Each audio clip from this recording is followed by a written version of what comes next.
9월 8일 오늘의 말씀은 갈라디아서 4장 1절에서 11절입니다. 내가 또 말하노니 유업을 이을 자가 모든 것의 주인이나 어렸을 동안에는 종과 다름이 없어서 그 아버지가 정한 때까지 후견인과 청지기 아래에 있나니 이와 같이 우리도 어렸을 때에 이 세상의 초등학문 아래에 있어서 종노릇하였더니 때가 참에 하나님이 그 아들을 보내사 여자에게서 나게 하시고 율법 아래에 나게 하신 것은 율법 아래에 있는 자들을 속량하시고 우리도 아들의 명분을 얻게 하려 하심이라. 너희가 아들이므로 하나님이 그 아들의 영을 우리 마음 가운데 보내사 아바 아버지라 부르게 하셨느니라. 그러므로 내가 이후로는 종이 아니요 아들이니 아들이면 하나님으로 말미암아 유업을 받을 자니라. 그러나 너희가 그때에는 하나님을 알지 못하여 본질상 하나님이 아닌 자들에게 종노릇하였더니 이제는 너희가 하나님을 알 뿐 아니라 더욱이 하나님이 아신 바 되었거늘 어찌하여 다시 약하고 천박한 초등학문으로 돌아가서 다시 그들에게 종노릇하려 하느냐. 너희가 날과 달과 절기와 해를 삼가 지키니 내가 너희를 위하여 수고한 것이 헛될까 두려워하노라. 아멘.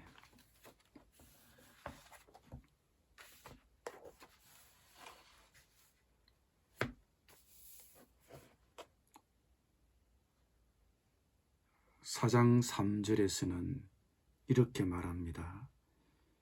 이와 같이 우리도 어렸을 때에 이 세상의 초등학문 아래에 있어서 종노릇하였더니, 이 구절에서 바울이 사용한 세상의 초등학문이란 용어는 이 세상의 기초적 원리 혹은 세상의 요소들로 번역될 수 있습니다.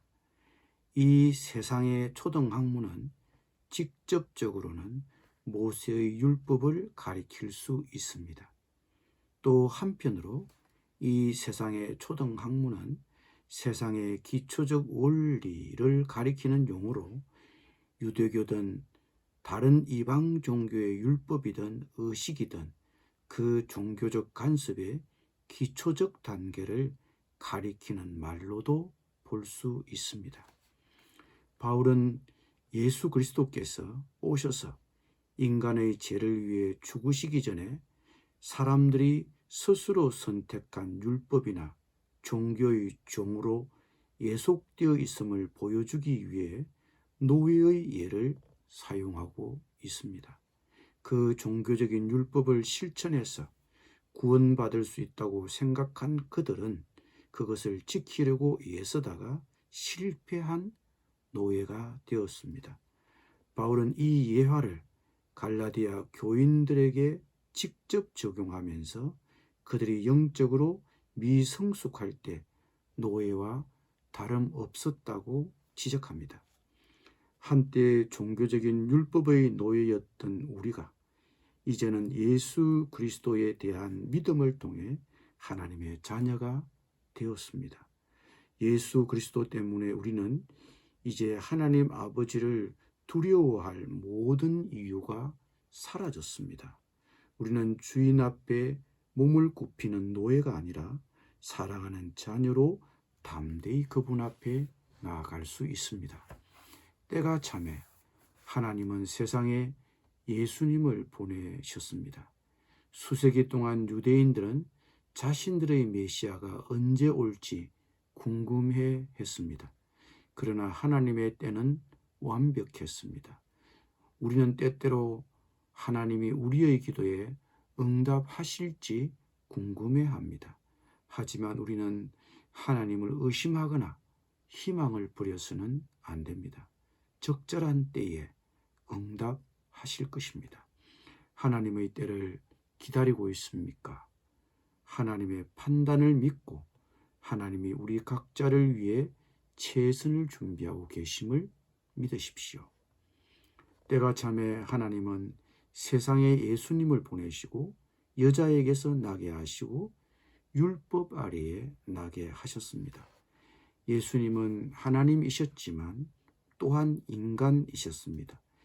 유대인으로 태어나셨고 하나님의 율법에 복종하셨습니다.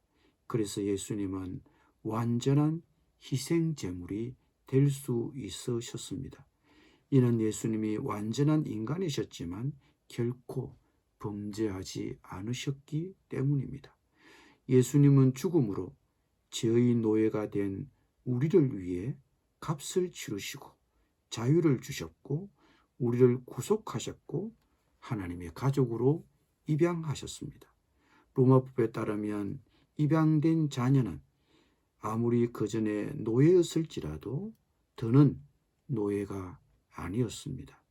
그는 정식 상속자였고 양부의 재산에 대한 모든 권리를 법적으로 보장받았습니다. 그는 이류 아들이 아니라 입양을 통해서든 출생을 통해서든 그 집안의 모든 아들과 동등한 신분이었습니다. 너희가 아들이므로 하나님이 그 아들의 영을 우리 마음 가운데 보내사 아바 아버지라 부르게 하셨느니라. 6절의 말씀입니다. 아바는 아버지를 뜻하는 아람어입니다. 예수님도 기도 중에 이 단어를 사용하셨습니다. 하나님의 입양된 자녀인 우리는 하나님의 자원에 대한 모든 권리를 예수님과 공유합니다. 우리는 하나님의 자녀요, 하나님의 상속자입니다. 갈라디아 사람들은 어떤 세력에 예속되어 살아왔지만 바울은 그들을 하나님께로 인도하였고 하나님을 알게 되었습니다.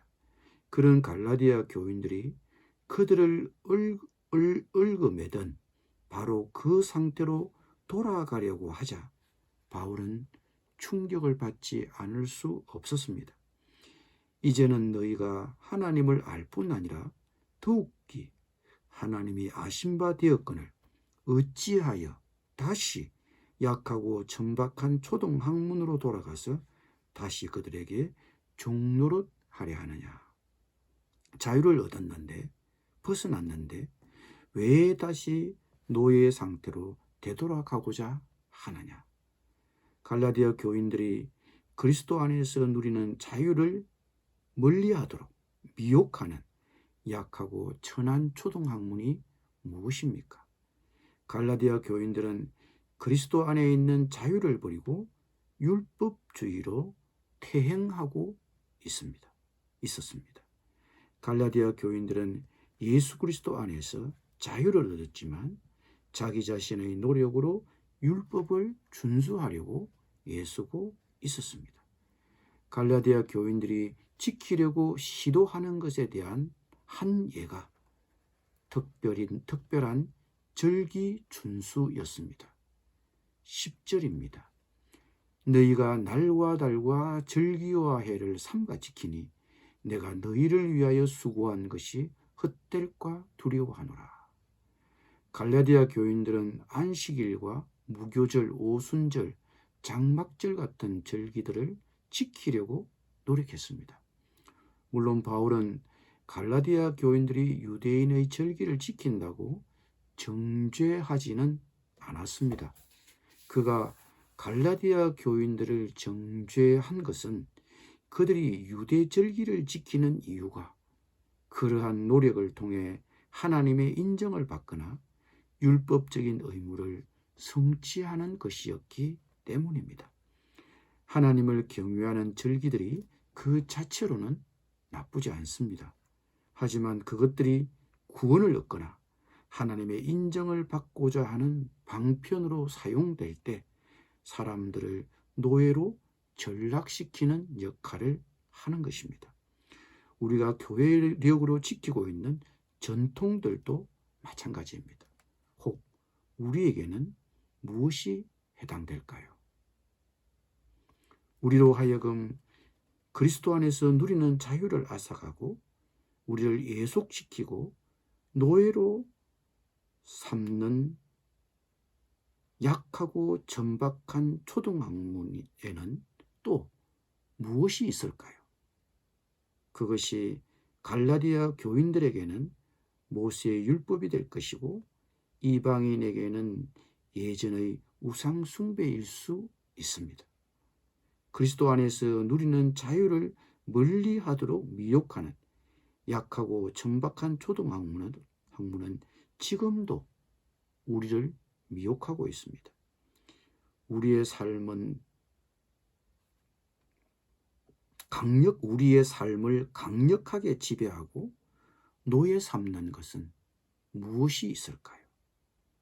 성공, 부, 성적인 중독, 쾌락, 약물 중독, 성취욕, 이런 것들이 오늘날의 신이 되어 우리의 섬김을 받으려고 할 수도 있습니다. 기도하겠습니다.